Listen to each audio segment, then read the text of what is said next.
Hi, my name's Jeff Ortez. I'm from Ryerson Company in Marshalltown.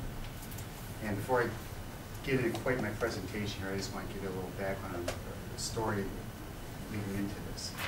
I was raised in Detroit, Michigan. I lived there in that area for 40 years before moving to Iowa. In 1968, I was 12 years old, so people think, old. Yeah. He's 52. Okay. Anyway, it was a very special year for me. The Detroit Tigers were in the middle of a pennant race, and September 17th, 1968, the Tigers actually clinched the playoffs. Clinched the playoffs to go to the World Series, and they were playing against the New York Yankees. The next day, my parents had box seats right next to the Yankee dugout at Tiger Stadium in Detroit to go to the game. Well, I was extremely jealous because my mother was going to go. She could care less about baseball. It was just a night out, that type of thing. Well, that game got rained out. So the following day was a travel day, and it was because it was toward the end of the season, they had to make this game up on their travel day. So they had it at 1:30 in the afternoon, which back then was very a rare experience, you know, having a day game except at Wrigley Field during the week.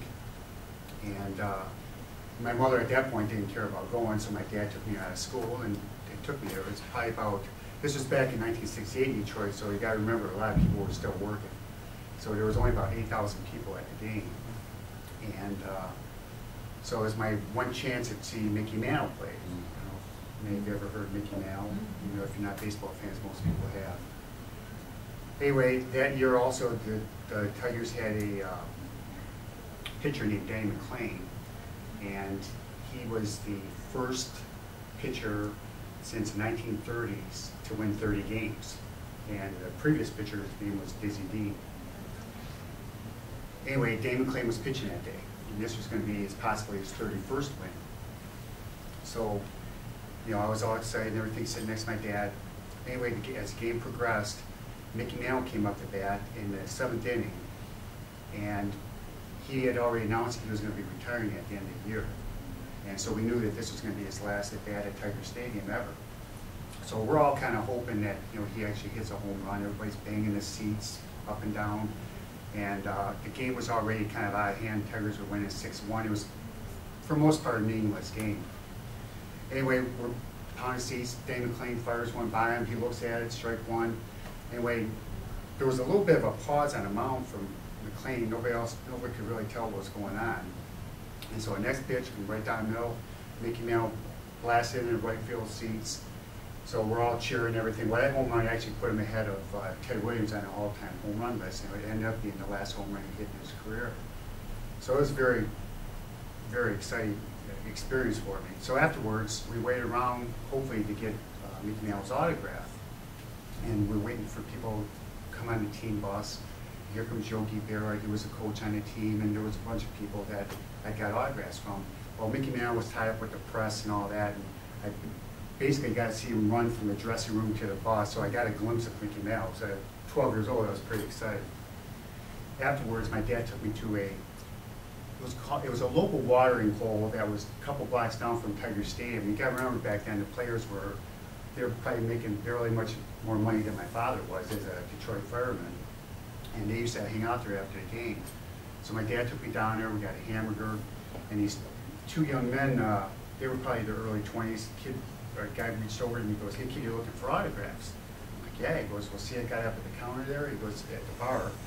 He goes, "That's Eddie Matthews." Eddie Matthews at the time had been he was on his way to becoming a Hall of Famer. That was his last year, and he just briefly played with the Tigers in that final year. Here's this man, bald head, cardigan sweater, hunched over at the bar, drinking a beer. I'm like, you know, this can't be a baseball player. But sure enough, I went up and asked some guys autograph, and then afterwards, a couple other Tigers came in. And years later, what came out of his story was that Danny McLean actually had grooved this pitch to Mickey Mantle. He basically just laid one right down the middle for him to hit out because, you know, everybody knew what the situation was. So it was a very, it was a very famous game. It doesn't go down the annals of great games in the history of baseball, but anybody that kind of knows the insides of it knows all about that game, and I actually happened to be there. So that kind of became a love affair for me for a lifetime of the love of baseball and collecting and studying the history of baseball, and that's pretty much what my presentation is going to be about today. So, title is collecting. This is going to be my love of collecting mostly baseball, but sports memorabilia. But hopefully what you'll learn from this. So this is the epic search of cards, memorabilia, ephemera, and stuff. Is that you in the corner? No. Ephemera actually is the collecting of papers, paper type products, magazines, newspapers, that type of stuff. And also, whatever else I can buy without my wife knowing. Is that why it's so small? That's right. That's right. By the end of this presentation, you'll learn many different facets of collecting, and I'll also help teach you how to protect your investments. A little background on the history of baseball cards. It's not exactly as we know them today. In the mid-19-teens and early 20s, confectioners and clothiers began putting baseball players on cards, various things like these dots that went on top of confectioner cans of candy. This is an example here of an actual card that came out of a Cracker Jack box.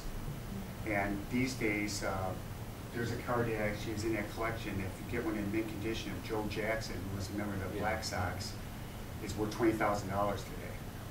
So that's basically kind of where it started. And then in the 30s, the first gum company was named Gowdy. They started making cards. We have a few examples here. Has anybody ever heard of Cap Anson from Marshalltown? He was a famous he was one of the first great baseball players back in the late 1800s. He's on this series of cards. This isn't actually his card, but that card's worth about $5,000. But if you look on the back, it has his name on there. He was in this series of cards. So this card I'm passing around here is from like 1888.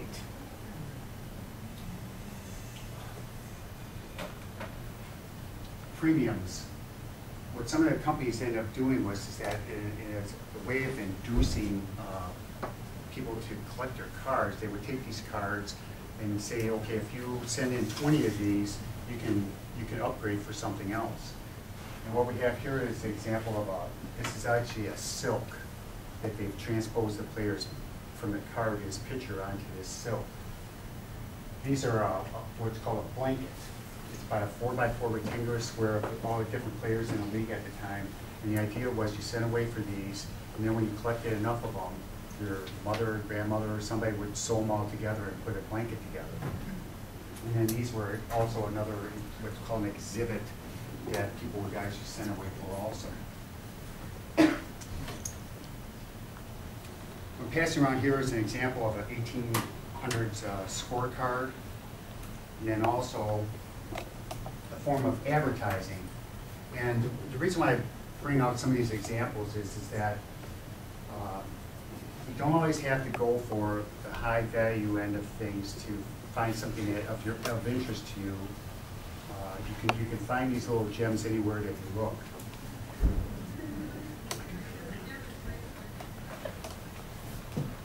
Double and triple folders. A lot of these early cards were produced by tobacco companies. That was their way of advertising.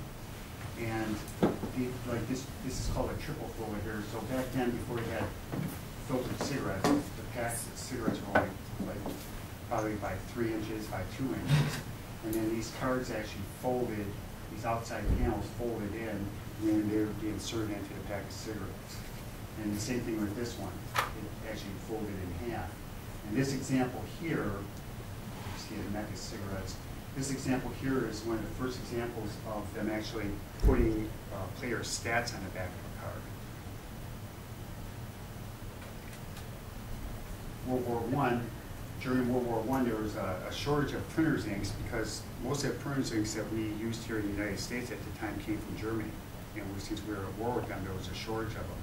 And because prior to this, most of them were as you can see by the examples that I sent around, there's a lot of colorful ink that's put into those. Well, then they force them to actually use photographs for the first time.